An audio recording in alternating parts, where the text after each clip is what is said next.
Captain's Log Supplemental. We are in the midst of our deep cover observation of the people of Una 3. We are observing the society of the Unans to see if they are ready for an official first contact from the Federation. To be honest, I'm not sure. Yeah, they have a central government. There's largely no political strife or conflict on the planet, and they're at the correct technological level, but they just have no sense of humor at all. Like, through numerous observations we've done, no hint of any type of joke or comedy. It's just absolutely shocking. Yeah, sure, I'm sure they'd be valuable contributors to a peaceful quadrant and blah, blah, blah, but I don't know if I can trust someone who doesn't laugh. It's just unnerving.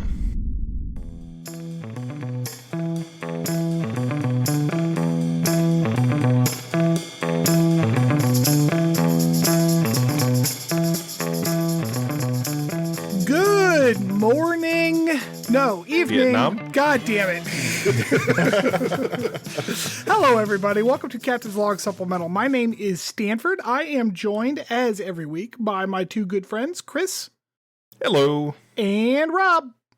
Hello. Chris, I was going to tell you this before, but I'll tell you this on the podcast because this is an excellent joke I came up with. So my son, we had beef stroganoff for dinner. And beef stroganoff, by the way, delicious. Delicious. Fantastic. Love a beef stroganoff. My son is like, what's beef stroganoff? And I said, well, Liam, it's curry for white people. Yep, that is, it is not wrong. It is curry for people who think that sour cream is spices. So, and like, I kind of came up with that analogy, and it's basically it's German curry. It's German curry. It's all it fucking is. Because it like, because I make Okinawan curry because I picked it up from my dad, and there's a lot of the same processes except when you go to like add the spices, you just put sour cream in instead. Look, those German people, they used what they had available. Okay, they had cream that went bad. Yep, exactly. Oh man, Captain's Log Supplemental. We are a rewatch podcast. We are rewatching all of Star Trek in chronological order by the start date of the episodes themselves. We are in season 2 of Enterprise. Sounds kind of weird to say it out loud like that. Dose. Cool. We're just dropping deuces. This is a double deuce. We are. It is episode 2 of season 2. We are there will still be 20 some odd deuces. Ew. We are still a new podcast. We would love it if you'd go out and give us a review. Make sure you are giving us a good rating, 5 stars, Dad, and tell your friends about us. Tell other people to listen to the podcast if you're enjoying it. If you're not enjoying it, still tell other people, but just lie to them. Tell them it's good. Mm-hmm. This week we are doing episode 2 of season 2, Double Deuce, Carbon Creek. Now this is going to hold a special place in all of our hearts because it takes place in Pennsylvania and they royally fuck up every aspect of Pennsylvania. I mean, it's pretty bad. What did they royally fuck up about Pennsylvania? Oh, we'll get there. Okay. So, cold open, ship zooming by, and what are we doing? We're eating. Although technically we are just drinking wine. But there is a basket of bread. It's like they realized that they forgot to film any eating scenes in the last episode because like the eating scene in this episode stretches through the whole episode. Exactly, yeah. Yeah. This episode is formatted in a way that is kind of typical of storytelling techniques in that era where these shows would eventually have like kind of like a clip show, except that it's not like actually clips from the show itself. It's like a news story, but it's like framed by people like telling the story. Right, yeah. Does this count as like an ecclesiastical story? So anyways, I don't know what that means. It's like the Canterbury Tales. All right, never mind. I did read a couple of those. I didn't. Yeah, those are the ones that Jude Law wrote. Or not Jude Law. who's Paul Bettany. Paul Bettany wrote them. Those two actors, by the way, like at a certain time in their career, look fucking identical to me. I cannot tell them apart. And that time is Knight's Tale. So I got completely lost on whatever. Oh, that's right. So we're doing an anniversary celebration of T'Pol's year-long stay on the Enterprise. It is a worthy celebration because previously the longest Vulcan tenure on a human ship was 2 weeks. Given that this is the first human ship that's really kind of done anything interesting, I'm really curious as to what kind of ship those Vulcans were on. Mm-hmm. Isn't this also just kind of a 1 year anniversary for the Enterprise in general? Like, she was there from the start. Hey, yeah. Like, it's not like she came in later. Right. No, we saw the first episode. We saw day 1, and she was there. Mm-hmm. Yep. I don't know. The rest of the crew, I guess. Maybe because the Enterprise mission has been going on longer than them actually launching into space. You know? Okay, I guess. Still. Yeah. Oh yeah, they did that like the desert training out in the outback. Oh, that's right. Yeah. Which did not do them any good, as it turned out. Nope. So Archer is like, hey, I've got to do a review of like an employee evaluation. It is merely a formality, he says.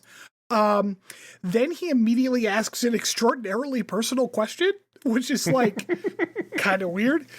Basically, but it's like very on brand for Archer. 100%. But he's like, hey, I saw that in your records that I studied up on from your time before you were even like one of my employees, that you took a trip to Pennsylvania. The fuck's up with that, bitch? Like that's pretty much what he says. Mm-hmm. Trip, sniffing out a good story, is like, yeah, tell us a story. And T'Pol's like, all right, fine. So it turns out T'Pol's second foremother, which means great-grandmother. Mm-hmm. I guess second foremother is like when parents tell you their kid's age in months and you got to like do the math. Like That's accurate. Second foremother. So much. God damn it. If your child is over 1 year old, you use years. Stop it with that shit. You get a year, then a year and a half. That's it. That is absolutely it. And it turns out her great-grandmother was on a mission to survey Earth, and their ship went down in Pennsylvania. That is what she's about to tell us, but then we're interrupted very rudely by Faith of the Heart. Very rudely. Although I said this earlier to you guys, I've heard that song every week for the past like 7 months of my life. It's starting to slap. You were very wrong about that. And this is like the Stockholm syndrome of songs for you. Do you remember the bit in How I Met Your Mother where they listen to I would walk 500 miles. Yeah. It'll come back around. It'll come back around. Terrible show, but that moment was fun. Act 1, Sputnik. Well, Sputnik kind of flies by. That gives you a nice firm date as to when we are. This is 1957. I don't know about y'all, but I find it weird when actors play like their characters' ancestors. Yeah. Mm-hmm. Well, that was the thing. I'm like, I guess T'Pol's great-grandmother or whatever looks exactly like her. It's just, I don't like that. They shared an incredible resemblance. Yeah, I get it, but I don't like it. Like, it doesn't, it's uncomfy for me.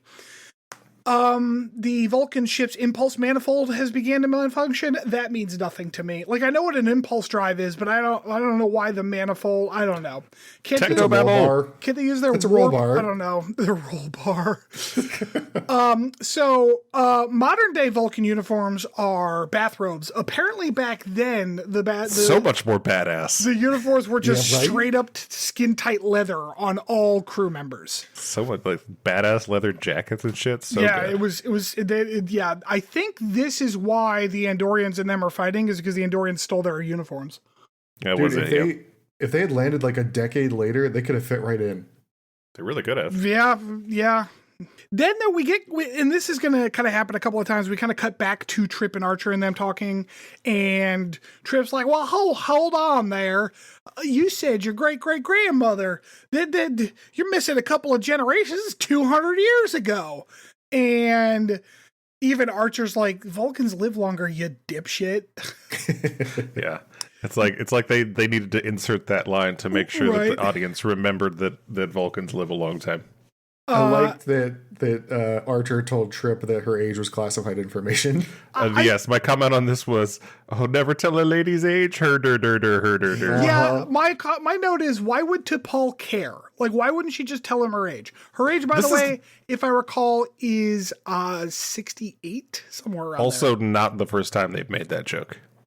No. So the ship goes down in rural coal mining Pennsylvania. I have lived in rural coal mining Pennsylvania. There is no fucking way that a meteor would go down and several yokels wouldn't go check that shit out immediately. But like, no one ever checks on this crash site, which is weird. You could tell it was the first episode of the season too, because they had like extra CG budget for this episode. Do you know how we can tell that they definitely landed in Pennsylvania though? How's that? The first wildlife they see are deer. Deer, that is accurate. That is accurate. Yeah. The closest town is a tiny town called Carbon Creek with a population of 611. So there were 4 Vulcans on the ship. One of them dies immediately, putting T'Pol's grandmother in charge, and then there are 2 other dudes. They decide that they're good. They're almost about to starve to death. Like, they're out of rations, but they're just in the woods, just chilling by a campfire, but they're going to starve to death. And then a deer happens by, and then the one Vulcan's like, I mean, you kill that deer. We could eat it. And the other 2 Vulcans are like, the fuck is wrong with you, Steve? Spoiler alert, Steve is going to be that way a lot in this episode. Mistral? I don't know how you say his name. Mistral, yeah. So Mystique, yes. It's just Steve, because I don't remember any names. It's Steve, T'Pol's grandmother, and the other guy. Yeah, other guy did not feature heavily in this episode. We'll call him Mo. Oh, yeah, that's a good one. Yes. Steve, T'Pol's grandmother, and Mo. They decide that their best bet is to go to the local town and try to grab some provisions. They realize that their uniforms look kind of out of place with these primitive humans, so they go to steal some like laundry that's hanging up. Jesus Christ, Enterprise. Jesus Christ. And I guess we are now 2 for 2 in completely random horniness in this show this season. Oh my God. Because, and this is why, for those of you playing along at home on the bingo cards, we have horny as the free square. Space. Because while Steve gets changed, no problem, but then there's a sheet hanging up, and behind the sheet, we can make out T'Pol's completely naked silhouette, including very clearly defined nipples. In the middle of the fucking day. Is there a giant spotlight behind her casting her shadow onto the sheet? Yes. What is happening? It's so fucking randomly horny. And I don't even know, I'm not sure how they cinematographically did that, because she clearly has a bra on when she comes out from the other side of the sheet and wearing the dress. So I think they may have CGI'd in a naked lady. No. It was not uncommon for female actresses to wear inserts for nipple pokage in this. Friends was famous for this. I guess I don't know. It just seems like that Shadow's nipples were really well defined for very real defined. life. It felt like CGI to me.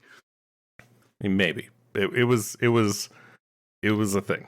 It was fucking horrible. Come on. We spent time on it too. Yes.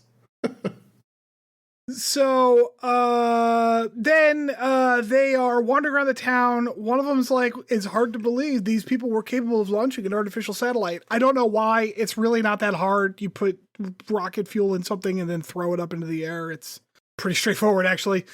Then they go into a bar and expecting to kind of blend in a little bit, but everyone in the bar stops and looks at them because, small town. I've listed here, this is my human walk. Also, that one dude who was like listening to the baseball game with his he kept doing this arm thing. I'm like, you're really acting the shit out of this tiny part about listening to this baseball game. Yeah, man. I was typing a note about nipple shadows. I missed that acting job. Damn it. It was so good. We go to a commercial break and we come back immediately in the same scene in kind of a weird way. Like, it felt like a very awkward transition. And they're like, we need to eat, but they watch someone buy a beer. And so the one's like, currency. And then T'Pol's grandmother says, oh, they have currency. And Steve says that paper appears to have value. Yeah, that's what currency is, Steve. We're all on the same page here. You don't have to. He was distracted by Ann Cusack. Yeah. Ann Cusack. She was Maggie in this. Who's Ann? Is that John Cusack's wife? Sister, yes. Okay, I didn't think it was wife. See, this is why we have a producer.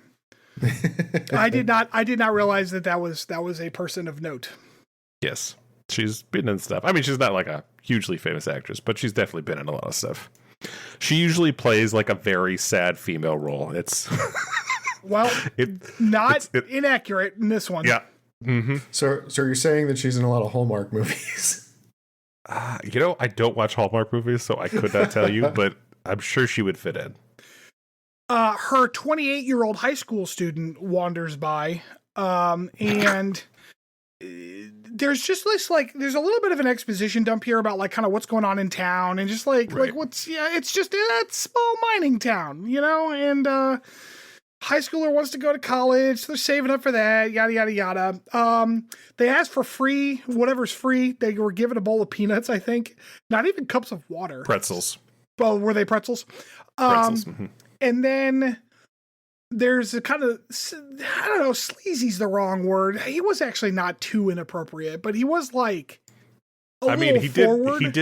He did want to play for the lady. Yeah, which is sleazy. Yeah, I mean, whatever. Maybe not sleazy, but that's definitely typical of the time frame. Steve says he can beat this guy in pool, so he's going to hustle some pool because it's 25 cents a ball. And Steve says, the game is simple geometry. Any Vulcan child could do it. Being good at geometry doesn't just make you good at pool. That's really doesn't. Not how pool works. Yeah, there's a lot of feel that goes into pool. Yeah, but he figures it out. The material the table's made of makes a huge difference in how they get the table. Sure. If you've never played pool, you have no idea how the weight of the balls is right. If you've never played, you can't just go in and automatically be good. No, it's all right. Vulcans are robots, remember? Yes, beep boop. However, having never played this game before, he does know that he has to declare the 8-ball's pocket, which is so fucking awkward. 8-ball, that pocket. Anyways, they win. They get some food. They make a remark about cryogenics because they grab some TV dinners. Mm-hmm. Yep. It's real low. It's real low hanging fruit. The jokes in this episode. Yep. Yeah, they were. They were jokes. I have T'Pol's grandmother is just as much of a stick in the mud as T'Pol. I don't remember what happened there, but she was kind of dragging everybody down. Trips being kind of rude. Did I watch this episode? I watched it today. How do you forget so much? I don't know. I remember the funny parts. They were back. I'm assuming it was an apartment that the three of them were renting, but she was given Mistral, was that his actual name? Steve. She was giving Steve a hard time because he wanted to watch I Love Lucy. Well, that's anyway. Later. That's later because I got notes before then, and I definitely called out I Love Lucy. No. I think he was like, I'm gonna hang out with the lady, and she's like, don't. Bleh. No, he lies about this. It's they have this conversation. Mo comes in and complains about being called Mo by some child. Yeah, we're not quite there yet because I got a couple more notes before then. No, that is the scene. No, because Mo comes in from his job. Yes. Yeah, so they go through this little montage of the three of them and their jobs. So T'Pol's grandmother works sweeping up and cleaning at the bar, at the restaurant, the Pine Tree. Yeah. Steve goes and works in the mine. Mm-hmm. And Mo goes and I guess is either a handyman or specifically a plumber. Now, Mo does not care for plumbing, and he's having a hard time with this leaky sink. So he kind of surreptitiously looks around, pulls out a phaser, sets it to plumb, and then just shoots the sink until it works. Yes, set phasers too. Marked it. I feel like you forced that one in there. Playing bingo. What the hell? What is happening there? He uses a phaser to plumb. That's he's doing some light soldering. I don't know. I'm just mad because I don't have that square. I don't have it either. Here, I'll force this one in. So I'm not a plumber, but no. Yes, I have that one too. No, that doesn't count. So yes, then they're making fun of the Vulcan hair because like the one kid calls him Mo because he looks kind of like Mo from the Three Stooges. Does Vulcan hair just kind of naturally look like that? Because they've been here for weeks and their hair has not changed, which means that they're either getting it barbed or it just does that naturally. They're just bowl cutting it, slapping a bowl on top and. The two Vulcans are complaining about how violent and crude, like ridiculous humans are, and how we're on the brink of killing ourselves. Steve is like, I mean, our own history was pretty freaking violent, and considering that I've seen Ponfar episodes and stuff, I'm not sure it's all in the history. Like, yeah. I like how that is a good point that the Vulcan sex thing is like where all their violence is. Like that's a choice. That's a choice of the show writers. Would you say that it's problematic? I mean. Steve says that he has to run back to the ship to grab some kind of thing so he can fix the antenna on top of the TV so that he can watch I Love Lucy tonight. However, lies. He was lying because he actually is going to hang out with Maggie, I believe was her name. So I thought about something after he said that. Aren't Vulcans not supposed to be able to lie? That's like a thing they say, but they do say that a lot. But also, they do lie. Kind of a lot. Yeah. We go to a commercial, come back, and Maggie is dropping Steve back off. They seem to have had a good time doing what they were doing, and we will get to what they were doing in a moment here. And then she kisses him, and he, I guess, is kind of a wet fish about it. And she's like, oh my God, I'm very sorry. And he's like, no, it was very pleasant. And she's like, pleasant? I haven't kissed a dude in forever. And pleasant? And he's like, well, I said very pleasant. Not a bad set of lines. Actually, I kind of enjoyed that little repartee. Yeah. Turns out Maggie is divorced. I guess her husband just kind of fucking left, which, yeah, all right, 1957. Deadbeat dad. But then they look out and they see T'Pol's grandmother being stick in the mud. And Steve's like, she was creeping hard. Yeah, and Steve's like, this person. This fucking bitch. Yeah, let's deal with this. All right, she had a real power stance going on too, just peeping from across the road there, death staring into the car. T'Pol's grandmother's like, where were you? I thought you were going to the ship. And he's like, Maggie invited me to a baseball game in Doylestown.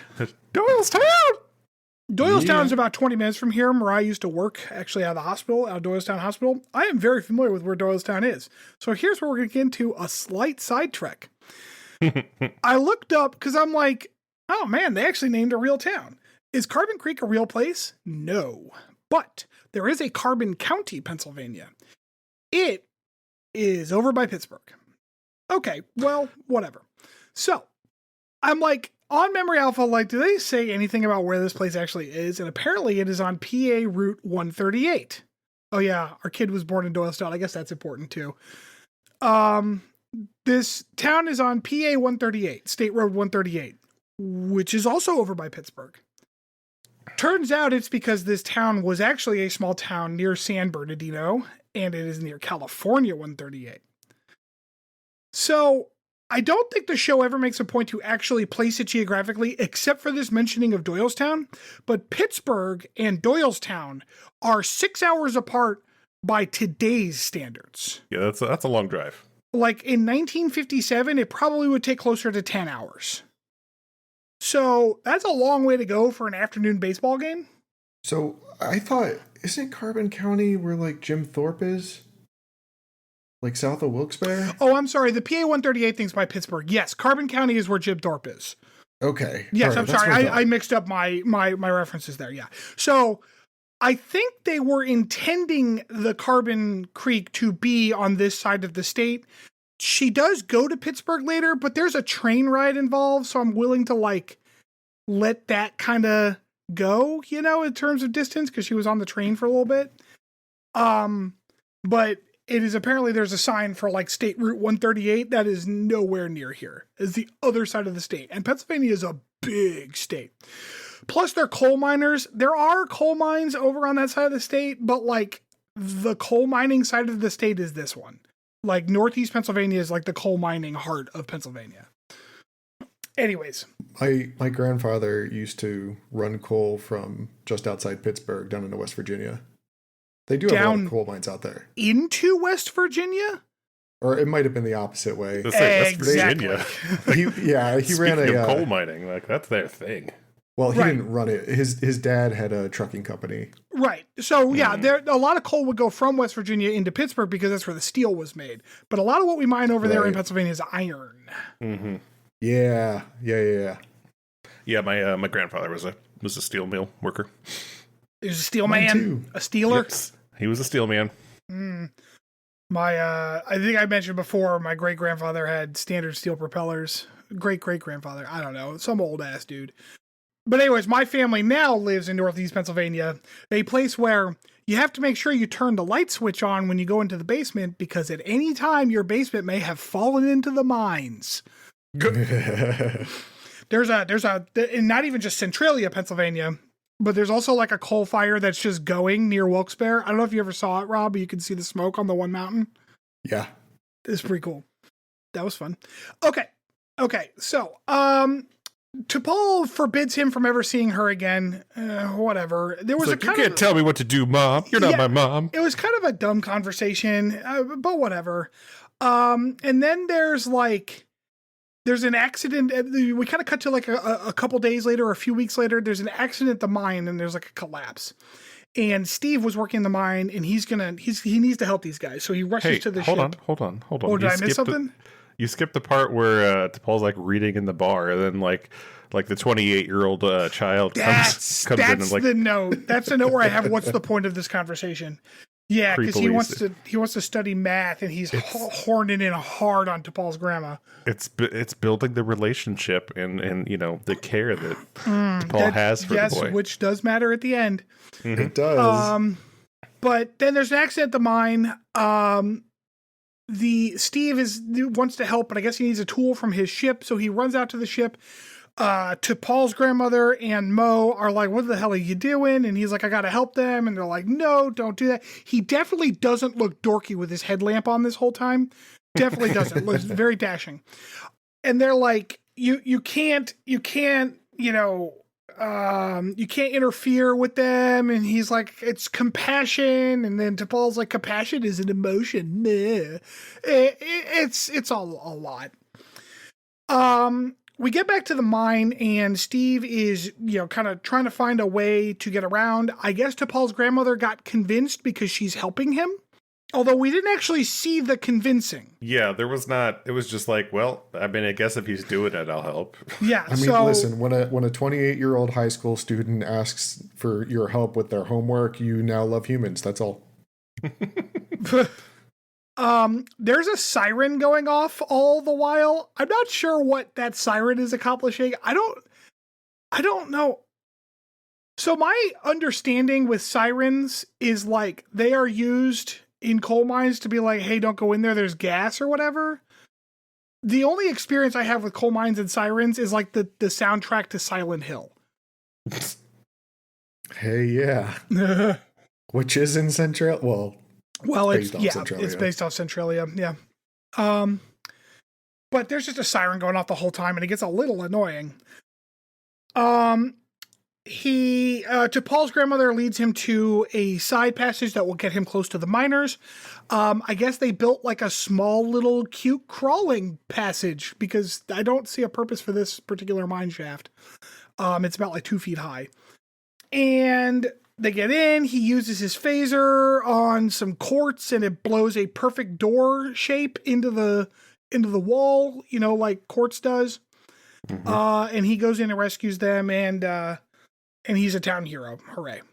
Hooray. A couple weeks later, we cut to they're just doing their thing in their home and their Vulcan tricorder thingy goes off. It turns out another survey ship has come to get them. They sent out a distress beacon when they crashed. They weren't sure if anyone had actually received it. It apparently got picked up by a Tellarite freighter. That doesn't mean anything to me. The Tellarites took their time in forwarding it to the Vulcans, which I find very funny. Aren't the Tellarites the ones who, like, insult everybody? Ooh, maybe? Wait. The ones... Yeah, didn't Wesley deal with one of them? Uh-huh. They've definitely come up in I've definitely heard Lower the word Decks as well. Yeah, I've definitely heard the word Tellarite before. Yes, they are, by the way. Oh, okay. I was thinking correctly. This captain's like, okay, well, meet us at the crash site in 3 days, which is a very vague timeline. They're saying their goodbyes. T'Pol's like kind of working her last shift, and the 28-year-old high schooler comes up and is like, oh, hey, I heard y'all leaving. I'm gonna miss you. This is you're the best people I've ever met in this town. And she's like, you're gonna meet a lot of people at college. And the kid's like, I'm not going to college. We couldn't afford it. Oh, well. Poor. And my note here is they're going to have to hustle a lot of fucking pool to pay off that tuition. No, not this time. It's fine. But it's like it's $3 to go to college. But T'Pol, that's true, with her compassion on 11, decides that she's going to pay for this kid to go to college. So she goes back to her ship to grab something. And I thought that like she was going to go grab like something that was made of gold or some kind of precious metal like that, because like they've got a lot of electronics and shit on there. So they've got, fuck your Latin. So they've got lots of stuff, but she grabs a piece of technology and takes it to Pittsburgh to this manufacturing company, Baron, and presents him with a technology that is, quote, going to change the world. And it is Velcro. T'Pol's foremom invented Velcro. Yeah. Wasn't NASA. I guess that's just how inventions work. You just walk into like a business and be like, look at this cool shit I made, and then they hand you several $100s and then they just make money on it. Yeah, man. Okay. Yeah. So she pays for that kid to go to college. Hooray. She did take a train to get to this place. So like I said, maybe they are over in like our side of Pennsylvania, and she just took a several hour train to get over to Pittsburgh. In 1957, that's still a long ass fucking train ride though. Choo choo. And then we kind of cut back. Oh, and then they're rescued, but Steve wants to stay with Maggie. So no, Steve wants to stay behind. He said it's not about Maggie. He's a liar. He's a lying liar. No. We've already established. We have already. Vulcans can't lie, man. We have already impeached his character. He is a known liar. So he's gonna stay behind so he can bang some human babes. And then T'Pol's like, please don't. And he's like, eat shit. And she's like, all right. So she lies. There's a lot of lying Vulcans. She lies to the rescue crew because the rescue crew's like, weren't there 4 of you? And they're like, well, the one died in the crash, and so did the other one. We totally didn't murder him or anything. Yeah, he's like, I could have brought that up when you asked about the first guy, but I decided not to until you asked again. Also, like, that's a good point, Rob. We don't actually see what happened to him. Maybe they just killed him. They ate him. Jesus. It's got dark. Cannibalism's still vegan. So we cut back to Trip and Archer, who are like, that's a hell of a story. And Trip's like, she's pulling our leg. There's no way. You're just going to change all the history books. And she's like, you told me to tell you a story. And he's like, oh, I wasn't real. Tee-hee. And then she thanks them and leaves and goes to bed. And then she pulls out the purse that her grandmother bought, but she has kept as a family relic. It wasn't real. Oh, wait, was it? Whoa! I hate that ending so much. Yeah, it was very bad. Why could you just leave it as a thing that happened? Like, yeah. Why do we got to do the whole it wasn't thing? real, like, was it? Yeah, this is why I'm not a big fan of like the magical realism genre. It's for this maneuver right here. So that was that. For all its ups and downs, I gave it a 3. It felt very typical Star Trek, although it is a little holodecky episode adjacent. Yeah, I mean, there was bits I liked. Nothing particularly, amazing or anything. So solid 3 for me. 5 stars. I'm a 5-star man. I'm a 5-star man. No, seriously, this is my favorite episode of Enterprise so far. I'm being serious. I give this one 5 stars. Stop it. You cannot do that. I forbid it. Wow. I forbid it. No, this was great, man. Like, why? I don't know. It was just really fun. I really enjoyed the 3 of them down on the planet. I liked seeing how they interacted with humans for the first time. It was kind of cool seeing them get to, like, meet our species for the first time. And honestly, like, if they did a little mini series with just following the 3 of these idiots around on Earth, I would watch it. I mean, you can have your own opinion, no matter how wrong it is. That is your opinion. Wow. Ouch. Ooh. I feel like you're going to feel real bad about this rating when, like, you're watching actually good Star Trek. Oh my god. and you're like, oh, I put this on the same level as this episode. Oh man, Carbon Creek was on the same level as the fucking Inner Light. Oh shit. Rob just likes it when they don't actually do any Star Trekking. That's what Rob likes best. Yeah. Oh man, you're gonna love DS9. I like it when they start getting lost. Well, that will do us for our summary. We will be back again after this short break.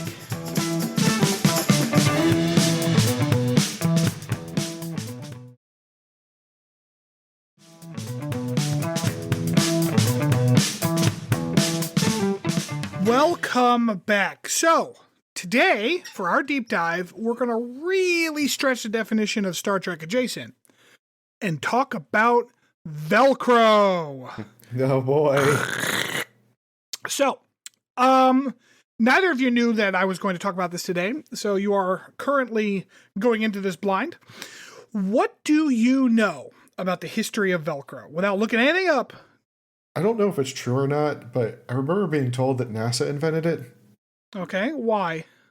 Not why were you told that, but like what was the reason behind why NASA theoretically invented it? To strap astronauts to walls while they sleep? I don't know. I think it was, I vaguely remember hearing something like this, like it was to like, so they could easily place and remove like things from the wall so they weren't floating around. Okay. So that's entirely incorrect. However, that is the most popular myth about the invention of Velcro. Yeah, I also remember learning about it and it not being that, but I can't remember like what it was initially invented for. So Velcro is kind of, and the reason we went into this is because she's like, here's Velcro, and it's in 1957. And my brain did that thing where it was like, that doesn't sound right. Yeah. So I looked it up, and it turns out the history of Velcro is actually kind of interesting.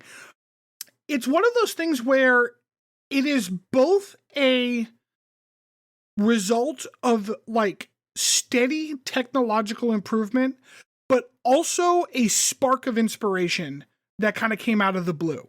All right. Yes, this sounds familiar. Velcro was invented in 1941. Mm-hmm. It was actually patented in 1955. So, like, the show is dead wrong. Like, Velcro already existed and was being manufactured by the time T'Pol gave that fucking pouch to Pittsburgh guy. Oh, geez. I took a drink of my water thinking it was my cranberry juice. That was not the flavor my mouth was expecting. The original hook and loop fastener, which is what Velcro is actually called. It's like technical non-copyrighted name. It was conceived in 1941 by a Swiss engineer named George. I assume there's a Swiss way to pronounce that. I don't know it, so I'm going to call him George. George was an avid, outdoorsman in the best way that, 1940s rich Europeans could be. So he was hiking through the Alps on a hunting trip with his dog. And at the end of the trip, he noticed that there were a lot of, burrs that got stuck on him and his clothes and, his dog's fur. And he's like, what the fuck? Yes, I do remember hearing this. And so he's like, how does that work? So he grabbed some of the burrs, put them under a microscope, and discovered that these little plant burrs have little hooks that get caught up in animal fur, et cetera, et cetera. Thus, the inspiration for hook and loop was kind of born from this guy's idea of hey, I got an idea. What if this, but on purpose? That's pretty cool. By the way, pronunciation, I think, would be like Georg. So George... Oh, it's not yours. spends a substantial amount of his copious free time, because again, rich and European, trying to figure out how to make this work. And while the idea for it came from this kind of momentary inspiration, the ability to actually make this stuff required systemic technological advancements that had happened over several years, but also had been happening in terms of manufacturing. He had made a sample or two of the stuff right away because he could do that with his hands. But the problem is that making something at scale requires mass manufacture, and he did not know how to make this stuff automatically with a machine.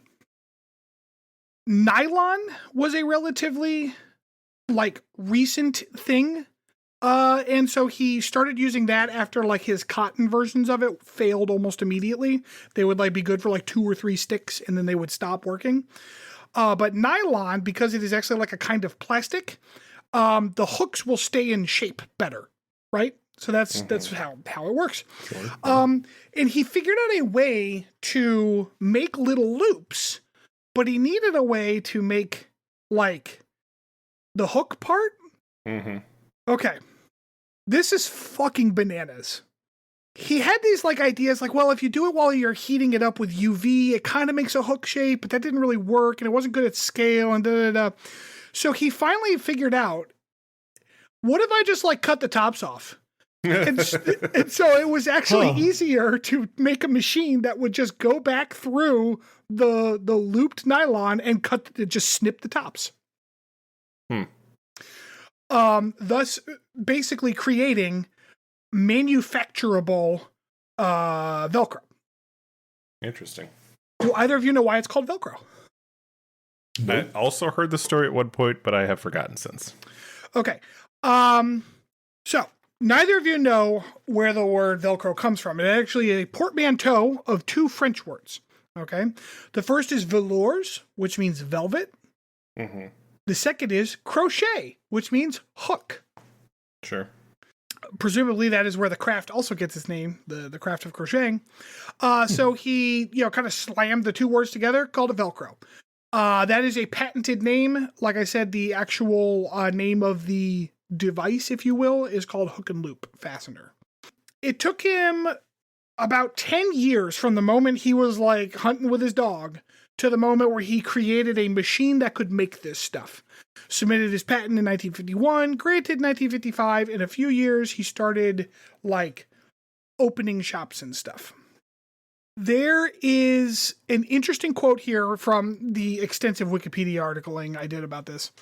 There's an interesting quote here from a columnist who, Sylvia Porter, who wrote a column called Your Money's Worth. And she said, In 1958, quote, it is with understandable enthusiasm that I give you today an exclusive report on this news. A zipperless zipper has finally been invented. The new fastening device is in many ways potentially more revolutionary than was the zipper a quarter century ago. So understand that, like, when Velcro is coming out, these are people who remember the invention of the zipper. So Velcro released, and it was immediately a dismal flop. Yeah. Really? Yes, because it was ugly. Yep. So it was obviously useful, and it was being used in some like pretty specific industries because there was, a fair amount of use for that. A couple militaries kind of were like, yeah, all right. But also the militaries were like, it's not great if you can hear us opening our pockets. So it really had trouble kind of taking off.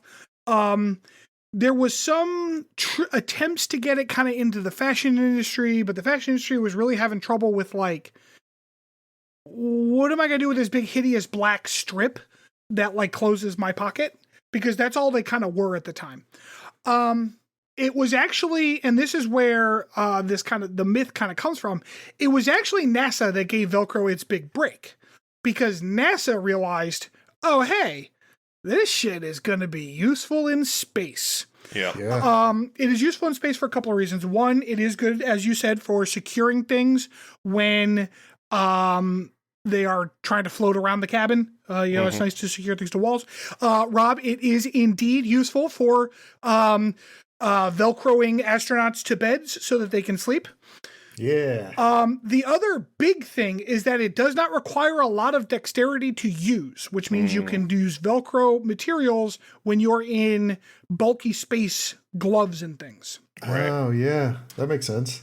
And actually, you still will see a lot of Velcro used in like satchel bags and stuff when the astronauts are doing stuff on the ISS. Because it doesn't take much. I assume there's a reason they don't use magnets. Probably something because like they're shit sensitive. But Velcro. Because it became so like awesome with NASA, can you guess the next people who got on board with it? That's right. Children's clothes makers. Yeah, I was going to say, like, children's shoes, right? Not just their shoes, pretty much anything for children, because children love NASA, and they don't mind if their clothes are ugly. So I had Velcro shoes when I was a kid. Yeah, we all did. Same. Yeah. Yep. Although I do remember my dad drilling me on tying shoes to the point where I cried when I was like 5 years old. Thanks, Dad. Love you, Chief. It also was useful for other kind of bulky situations that were a little like weird, like underwater work, and that was pretty much it. But then, so as soon as Children's Clothes Maker came on board, now like actual textiles factories that are making for fashion are using the stuff, and that's when the kind of variety starts cropping up in like colors and stuff, and then it kind of works its way into like actual fashion. By the mid 1960s, hook and loop fasteners were used in all kinds of stuff. The patent for it expired in 1978. Oh, my producer Mariah is my producer Mariah. Aw. Mm-hmm. We get that engraved on our wedding ring, sweetie. She's pointing out that like outdoor equipment was the other big use for it, which like tents and shit. Yep. Backpacks and whatnot. In 1978, the patent expired. And so suddenly like a flood of low cost like Velcro knockoffs hit the market, and now it's just as ubiquitous as we know it is today. It is interesting. Velcro's history is kind of interesting because obviously that myth that we all believed, because I did too until this, that like NASA, if not like invented it, but they were like obviously like the ones who asked for something and someone was like, I got an idea. That was what my understanding of it was, like the space pen thing. Which anyone who tells you about this space pen joke with the fucking Russians and their pencil, shut the fuck up. You know what you're talking about. Mm-hmm. I also thought it was NASA. You all thought it was NASA. It's a popular myth, I think, because of how, like, that's the first time a lot of people had really heard of this stuff was because NASA was using it. But also it's fun. Like, we love it when NASA invents stuff, right? Mm-hmm. Yeah. And it's interesting that, like, when you think of NASA and their use of Velcro, you think of like, oh yeah, someone had a very specific need and someone rose to the occasion and invented something to fit that need. That kind of Schoolhouse Rock mother necessity thing, right? Mm-hmm. But the actual history is very much a guy's like, hey, I got an idea, and then worked on it for a decade until he finally got it out. And then it was like, I mean, yeah, it's useful, but people didn't really understand the use of it. Like, it just wasn't useful enough to overcome people's kind of general outlook of how, aesthetically unpleasing it was to their eyes. And so it is interesting, the kind of juxtaposition between the actual history, which is a dude had an idea, and then, there was a methodical engineering process that brought it to reality, as opposed to NASA had a desperate need for something, and then some guy rose to the occasion and defeated the need nobly. Yeah, I do remember after you went through it, I remember seeing like an article on like Reddit or something like that about like the dude walking his dog and whatnot. I do remember that now. Honestly, it's a cooler story. It is. It's more interesting, but more nuanced. Mm-hmm. Yeah. And I feel like, it's interesting. I feel like that idea of somebody inventing something and it not being accepted right away is probably more common than we realize. Like, it seems like most of the big inventions, like, it seems like that's what happens. Well, like the phone, for example, like there's a history of people like making fun of the phone. Like there's songs about it. Like yeah. Of people like making fun of people having phone conversations because like, ew, what is that? That's so weird. Mm-hmm. Or like BlackBerry. I had a BlackBerry. I also had a Chris Palm is like, Pilot. you shut up with my Palm Pilots. They were merely stepping stones. So that's what I got. I thought it was just kind of an interesting little bit of history there. That is very interesting. That it's just funny because it's funny how specifically wrong this Enterprise episode was. I just realized. Oh yeah. Oh yeah, I have gloves on. Yeah. Chris is now our sound designer. It's my hat.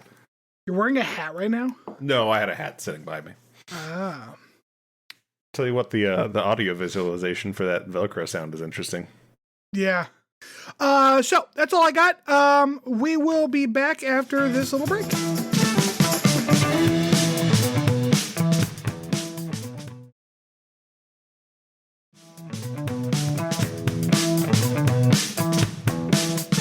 All right, welcome back to this week's Potpourri section.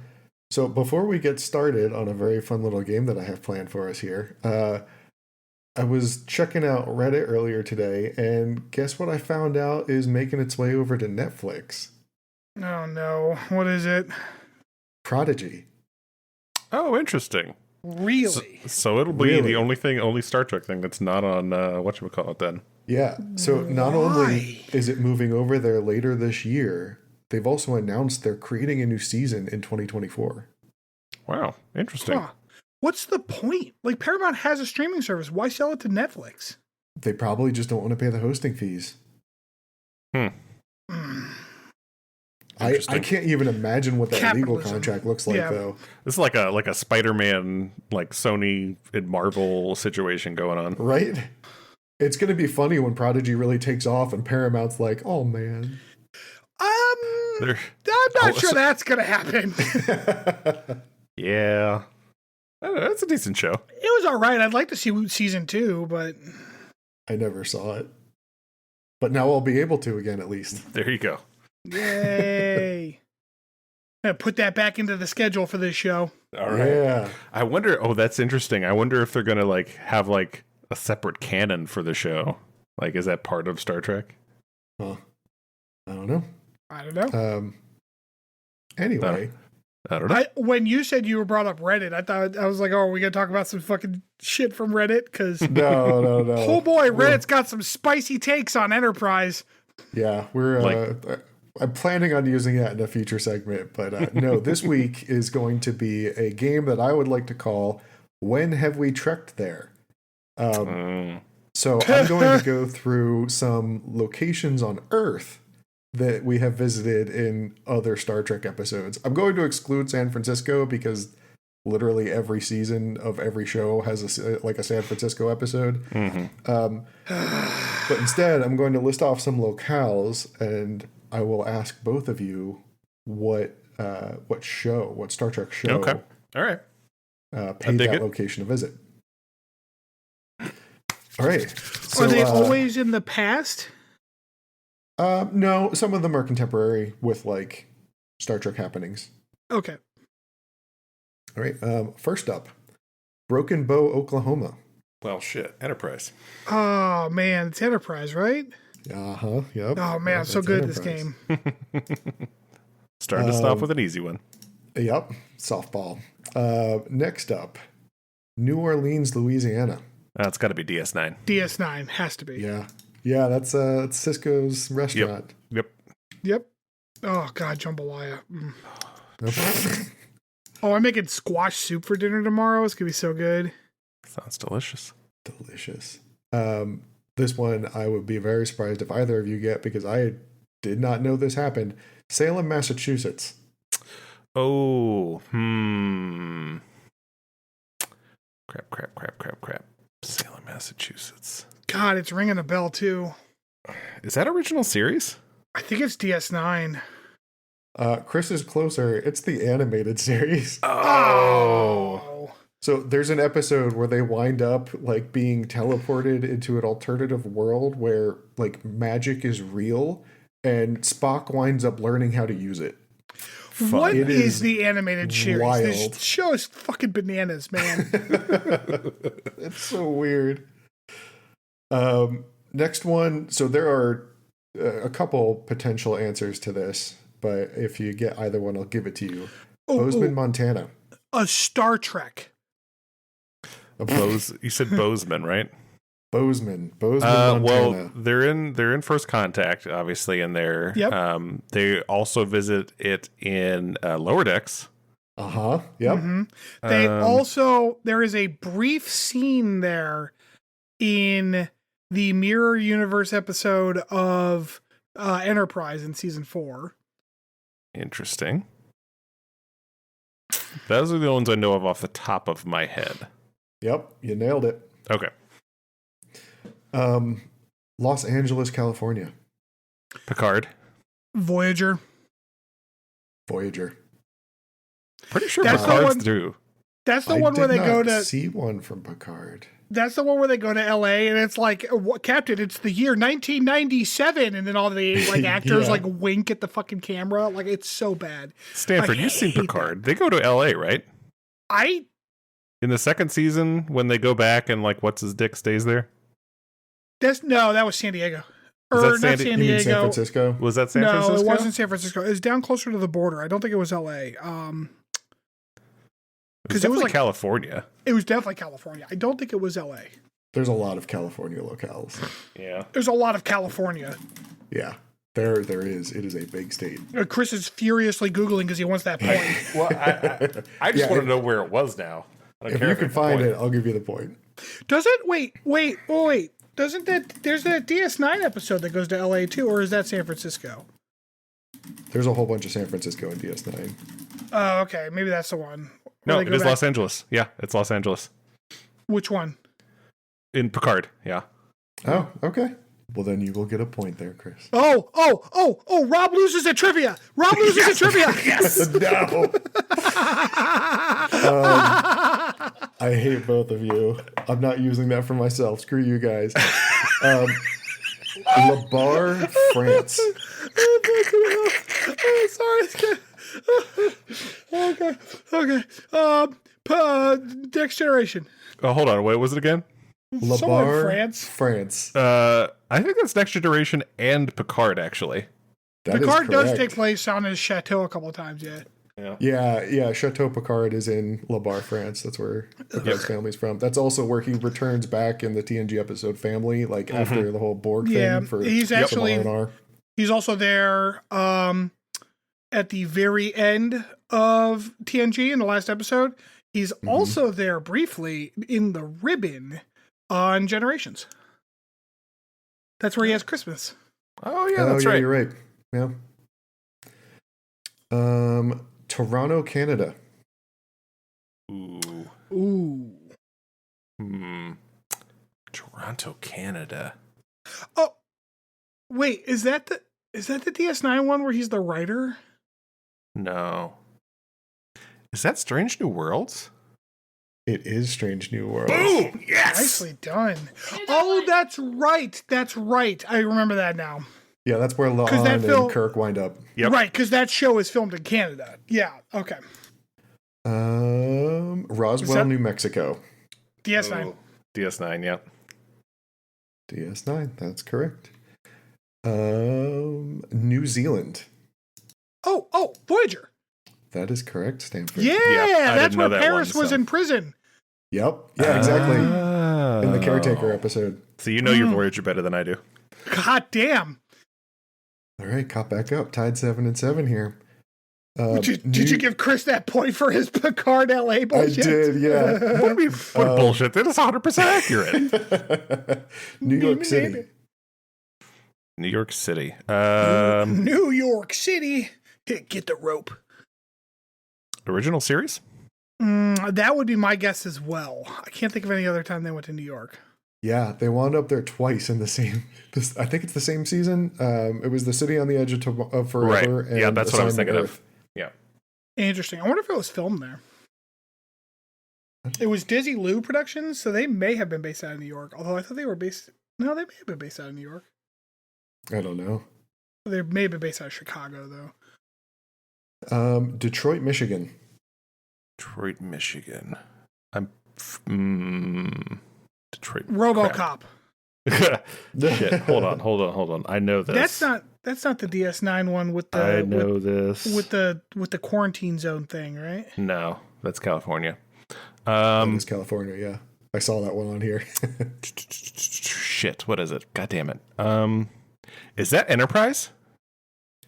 It's Enterprise. Good job, Chris.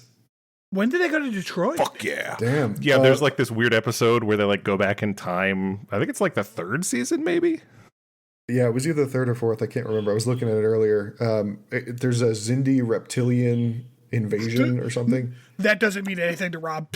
Nope, sure doesn't. And I didn't want to read too much because I was like, oh God, spoilers. Yep. Nikki got that one, right? Yeah, I think Kelsey might have taken Hemi out. Omaha, Nebraska. Kelvin. Is it? No, that's Iowa. Omaha, Nebraska. Shit. Nebraska. Nebraska. Are you calling a cat with Come here, answer cat. Shit. Nebraska. I'm going to guess. This is a complete guess. I'm going to guess DS. No, it's not DS9. I take that back. I'm going to guess original series. Man, my guess was the Kelvin timeline, but I don't think that's right. So I'm just gonna take the loss. It is the original series, Chris. Boom. Nice. Yeah, there's an episode where Enterprise winds up back in Earth, and I think it's the 60s, and they like wind up getting spotted by a fighter pilot. And that's in Nebraska. Have to go through a cover up. Yeah. The air base was in Omaha. Cambridge, United Kingdom. Rob, I'm going to take the physical challenge on this one. Complete shot in the dark. Discovery. Wow, that's a shot in the dark. Wow, Cambridge. There's gonna be all British people. I'm gonna go with Picard. Close. TNG. And this is in the episode All Good Things when Picard's like warping back and forth in time. This is when he's like in the hospital. The series finale. Yeah. He's in France in there too. I didn't even think about that. Uh-huh. And then last but not least, because this is a fun tie into the episode here, Bear Creek, Montana. Bear Creek, Montana? Bear Creek, Montana. Oh, Strange New Worlds? Stanford? Yeah, we'll go with that. That's correct. First episode, right? That's where Pike's cabin is. Beardy Pike's cabin. Oh, gotcha. Okay. Mm-hmm. Yeah. So interestingly enough, when I looked up Carbon County in Pennsylvania, there is another Carbon County in the U.S. It's in Montana. Oh, that's fun. Bear Creek, Montana is in Carbon County, Montana. That's funny because there's a Bear Creek up on where my parents live, and they almost built a house there. Yeah. Yeah, it was. Oh yeah, like you remember? Weird, yeah. Yep. Yeah, it was a really weird kind of like. I moved from PA to Montana. Both of those are kind of relevant to this episode that we watched this week, so I thought it would be fun to run through these. So yeah, this is not by any means an exhaustive list. Like I said, I just didn't even include San Francisco, but these were some interesting places that I thought we could go through. So yeah, thanks for playing, guys. Chris, you win 11-9. Hell fucking yeah. Yeah, well.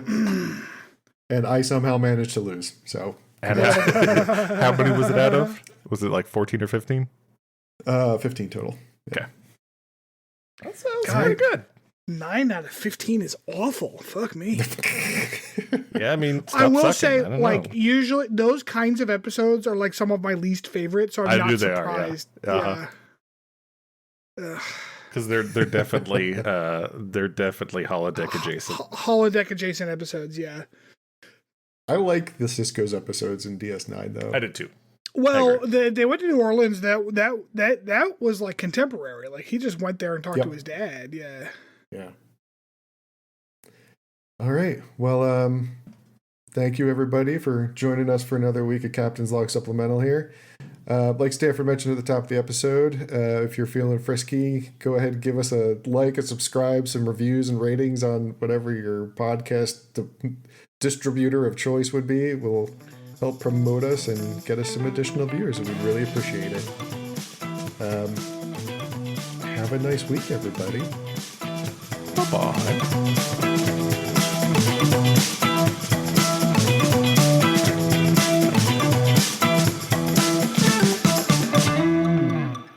Thanks for listening to Captain's Log Supplemental.